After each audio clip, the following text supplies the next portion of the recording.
morning students. I am your science teacher and today I will teach you science of class 7th. And today we continue chapter 2 nutrition in animals. And today we discuss part 2nd. आज मैं आपको class 7th की science पढ़ाऊँगी chapter 2 part 2nd.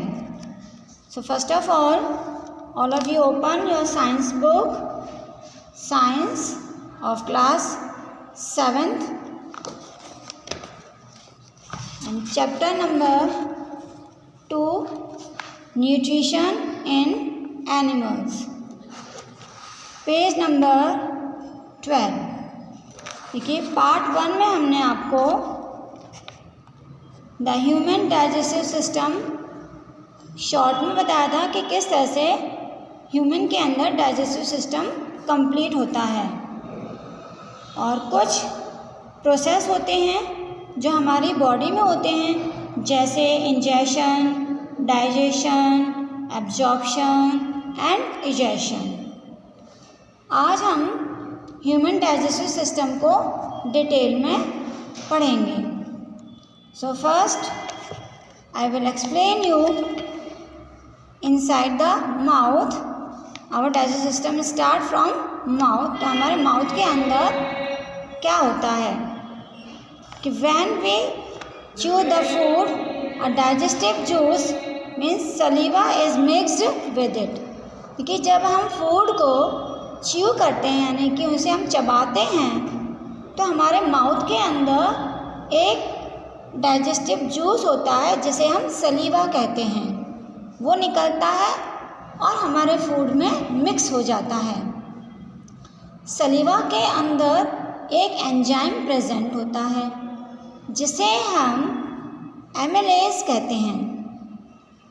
देखिए चबाते समय जब हम food को चबाते हैं उस समय हमारे टीथ हमारे फूड को स्मॉल पीसेस में कन्वर्ट कर देते हैं. So we have different types of teeth and they have various functions. So first we discuss about the front teeth. Our front teeth are known as incisor. देखिए हमारे जो front teeth होते हैं कि हमारे माउथ में सामने के जो दांत होते हैं हम उन्हें इंसीजर कहते हैं.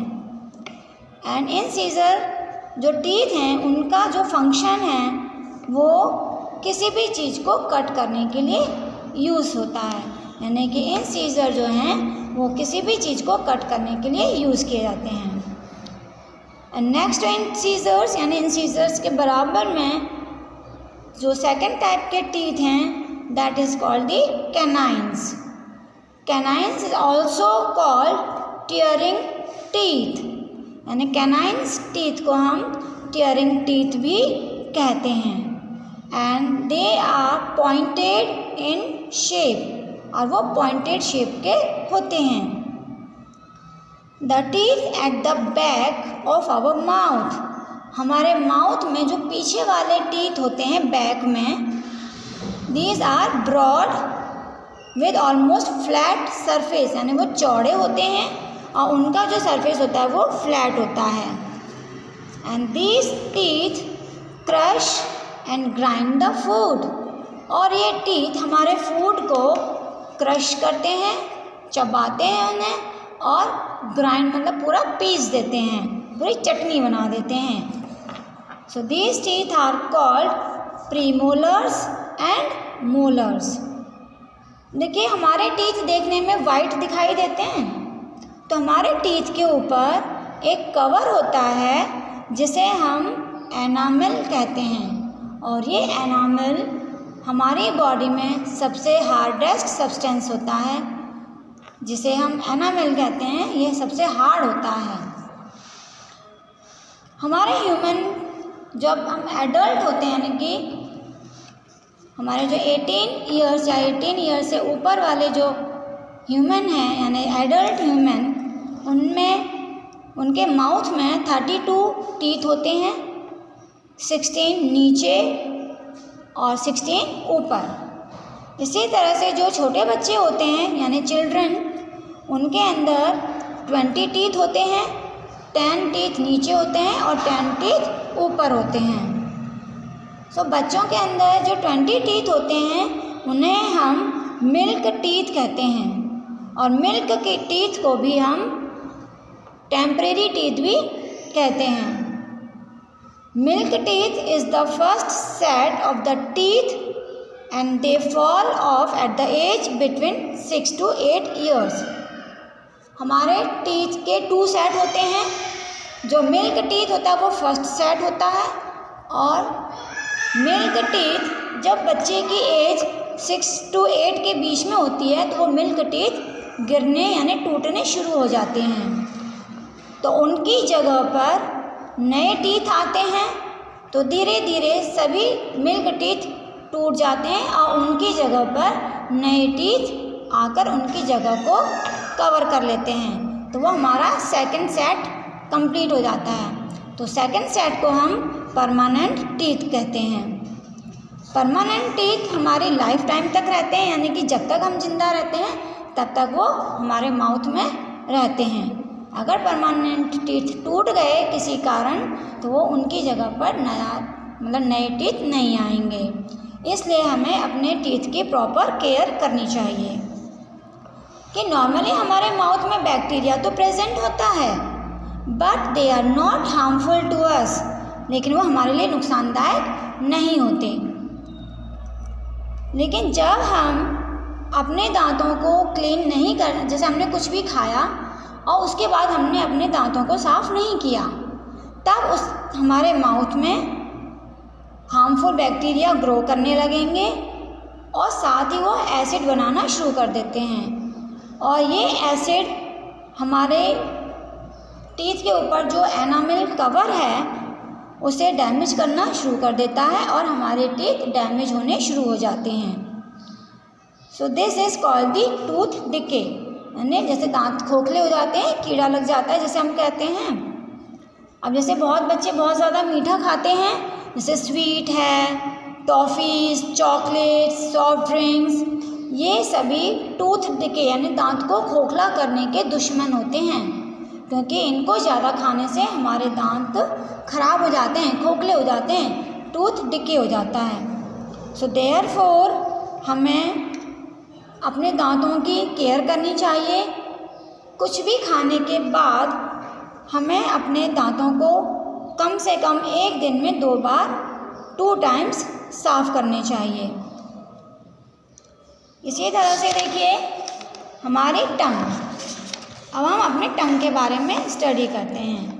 Our tongue is a muscular organ, हमारी टंग एक मसल्स की बनी हुई होती है, and that haves to eat food and it pushes food to inside the mouth. हमारी टंग हमें फूड को खाने में हेल्प करती है और फूड जब हम खाते हैं तो उसे पीछे पुश करने में हेल्प करती है। And it helps to mix the food with saliva and then enable us to swallow it. और जब हम खाते हैं तो उस फूड को वो सटकने में यानी कि स्वेलो करने में, निगलने में भी हमारी हेल्प करती है। And it is free at front end can be moved in all direction. और देखिए हमारी टंग आगे से बिल्कुल फ्री होती है, क्योंकि आगे से कोई जॉइंट नहीं होती, वो हमारे माउथ के अंदर बैक में पीछे जॉइंट होती है, लेकिन आगे से वो फ्री होती है, इसलिए वो किसी भी डायरेक्शन में मूव करती है। तभी तो हम बातें कर सकते हैं। तो वो हमारी टंग हमें स्पीक करने में भी हमारी हेल्प करती है। जैसे मैं आपसे बातें कर रही हूँ तो इस समय जो मेरी टंग है वो बातें करने में मेरी हेल्प कर रही है। नाउ नेक्स्ट है हमारा फूड पाइप। जब हम फूड माउथ से लेते हैं, माउथ के बाद फिर हमारा फूड बच्चों कहाँ जाता है? फूड पाइप में। फूड पाइप को हम ऑसोफेगस भी कहते हैं। जब हम फूड को स्वेलो करते हैं यानी कि निगलते हैं तो वो फूड पाइप से होता हुआ वो हमारे गले में जाता है, फिर हमारी चेस्ट में जाता है, फिर वहाँ से वो पुश करता हुआ नीचे जाता है।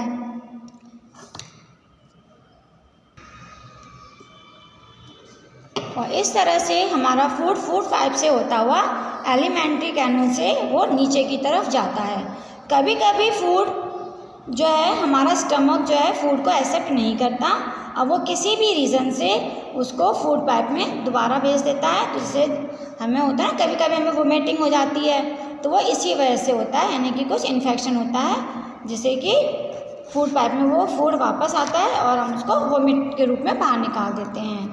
Our stomach is J shaped bag. हमारी जो स्टमक होती है वो जे शेप की होती है। देखिए ये स्टमक है, ये हमारी इस तरह से जे शेप की होती है ये, and it is made up of muscles, और ये मसल्स की बनी हुई होती है।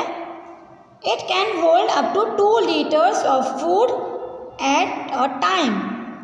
ये एक बार में हमारी जो स्टमक है उसमें एक बार में 2 लीटर तक फूड उसमें आ सकता है। And food stay in the stomach from few minutes to a few hours depending on the type of food. और फूड स्टमक के अंदर 2 मिनट से लेकर 2 आवर तक रह सकता है। वो डिपेंड करता है कि हमने किस तरह का फूड खाया है, क्योंकि अगर बहुत ज़्यादा ऑयली होता है तो उसको डाइजेस्ट होने में थोड़ा टाइम ज़्यादा लगता है, तो वो देर तक रहेगा। अगर हमने ऑयली नहीं है, कम ऑयली है, तो वो जल्दी डाइजेस्ट होगा और वो जल्दी से स्टमक से बाहर आ जाएगा, यानी कि दूसरे ऑर्गन में पहुंच जाएगा। The stomach muscles squeeze and mix the food with digestive juices. Stomach के अंदर जो हमारा फूड है उसको स्क्वीज किया जाता है और उसके स्टमक के अंदर जो जूस निकलता है उस जूस को फूड के साथ मिक्स किया जाता है और फिर स्क्वीज यानी कि निचोड़ा जाता है। These digestive juices are produced in glands present in the wall of the stomach। अब ये डाइजेस्टिव जूस कहाँ से निकलता है? जो हमारी ये स्टमक होती है, स्टमक की जो वॉल होती हैं, वॉल में ग्लैंड्स प्रेजेंट होते हैं जिसमें से जूस निकलता है, वो फिर फूड के अंदर मिक्स होता है। इसी तरह से जो डाइजेस्टिव जूसेस हैं वो प्रोटीन्स को डाइजेस्ट करने में हेल्प करते हैं। And food gets partially digested in the stomach. तो फूड जो है जूस मिलने के बाद स्टमक के अंदर पार्शली मतलब कुछ हद तक वो डाइजेस्ट हो जाता है, लेकिन पूरी तरह से डाइजेस्ट नहीं होता। उसके बाद वो स्टमक से निकलकर, ये हमारा स्टमक है, इससे निकलकर वो स्मॉल इंटेस्टाइन में उसे पहुंचा दिया जाता है। अब कभी कभी जब हम खाते समय बात करते हैं तो हमें क्या होता है, खांसी आ जाती है, तो हमें बात करते समय खांसना नहीं चाहिए। यानी कि जैसे हम बात कर रहे हैं तो जो भी खाने का पार्टिकल है, फूड का पार्टिकल है, वो विंड पाइप में चला जाता है और जैसे ही विंड पाइप में जाता है तो हमें ब्रीथ करने में प्रॉब्लम होती है और हमें खांसी आने लगती है। इस तरह से फूड हमारा स्मॉल इंटेस्टाइन में चला जाता है। अब हम पढ़ते हैं स्मॉल इंटेस्टाइन। देखिए जब हमारा फूड हमारे स्टमक से स्मॉल इंटेस्टाइन में आ जाता है तो कुछ देर के बाद वो 7.5 जो हमारी स्मॉल इंटेस्टाइन होती है बच्चों, उसकी जो लेंथ होती है वो 7.5 मीटर लॉन्ग होती है और उसके नीचे मतलब जो है हमारे स्मॉल इंटेस्टाइन है। लास्ट स्टेप हमारा जो होता है वो हमारे स्मॉल इंटेस्टाइन में कंप्लीट हो जाता है। It receive secretion from the liver and the pancreas. और हमारे जो लीवर और पैनक्रियाज होते हैं उनमें से जो उनकी वॉल में से जूस निकलता है और वो हमारे फूड में मिक्स होता है। तो लीवर हमारा रेडिश ब्राउन ग्लैंड्स होता है जो हमारे एब्डोमेन के अपर पार्ट में प्रेजेंट होता है और राइट साइड होता है। ये हमारा लीवर जो है हमारा लार्जेस्ट ग्लैंड होता है हमारी बॉडी में। इसमें से बाइल जूस निकलता है जो हमारे बॉडी के अंदर एक गॉल ब्लैडर होता है उसके अंदर स्टोर होता है। बाइल जूस का सबसे इम्पोर्टेंट वर्क होता है हमारा जो फैट होता है, यानी कि हम जो खाना खाते हैं उसके अंदर जो फैट होता है, जो चिकनाई की चीज़ें होती हैं उनको डाइजेस्ट करने में। Pancreas is also a cream colour pancreas भी हमारे क्रीम कलर के ग्लैंड्स होते हैं जो स्टमक के नीचे होते हैं। इनमें से पैनक्रियाटिक जूस निकलता है। ये जूस कार्बोहाइड्रेट्स, फैट्स और प्रोटीन को सिंपलेस्ट फॉर्म में चेंज करने का काम करता है। पार्शली डाइजेस्टेड फूड जो है फिर हमारे स्मॉल इंटेस्टाइन के लोअर पार्ट में पहुंच जाता है, जो और बाकी जो है वो स्मॉल इंटेस्टाइन में कंप्लीट डाइजेस्ट हो जाता है। कार्बोहाइड्रेट्स सिंपल शुगर में उसको ब्रोकन कर देता है। कार्बोहाइड्रेट्स 2 फॉर्म में ब्रोक हो जाते हैं, ग्लूकोज और फैट्स। फैट जो है वो फैटी एसिड में चेंज हो जाता है और ग्लिसरीन में। प्रोटीन्स अमीनो एसिड में चेंज हो जाता है। तो इस तरह से हमारा जो फूड है वो स्मॉल इंटेस्टाइन में कंप्लीट डाइजेस्ट हो जाता है। सो आज की वीडियोस में हम इतना ही। आगे हम लार्ज इंटेस्टाइन हम नेक्स्ट वीडियोस में डिस्कस करेंगे। So thank you, have a nice day.